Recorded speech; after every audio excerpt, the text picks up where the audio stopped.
Cześć! Dzisiaj Wam pokażę moje wszystkie nowe fidget toys. Pierwszy, najnowszy to taki czerwony popis. Był bardzo tani. Jest super. Następne to kolejny popis. On jest bardzo miękki i głośny. Super jest. Następne to dwa popity, ale one są z zestawu i są bardzo twarde. Przyszły przez Allegro. Tamte dwa kupowałam w sklepie. W sklepie są zawsze miękciejsze. Nie wiem czemu. I ten też taki jest twardy trochę. Następny kolejny popit. Taki różowy, jest bardzo miękki i głośny. Także. Następne 3 pary slajmów. One są bardzo klejące. Następne to 3 takie sprężynki. Jedna taka, taka i taka.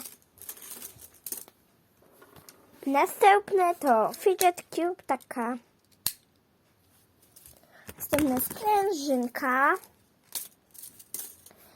2 pary tangle, tylko mi się połamały, oczywiście. Następna DIY zmieniająca kolor. Piłka. Następne to Simple Dimple. Ten puls, nie wiem jak to się nazywa do końca. 2 takie mochi dziusie, tylko ta nie ma farby w ogóle, a ta ma. 3 groszki. W moim drugim pokoju mam jeszcze jeden. Sama robiona, zmieniająca kolor balon. Tam jest slime żółty. Następne to takie nie wiem co to. Następny to taki misiu z gniotek. Brelok. Taki zgniotek wielki z Orbis. Różowy.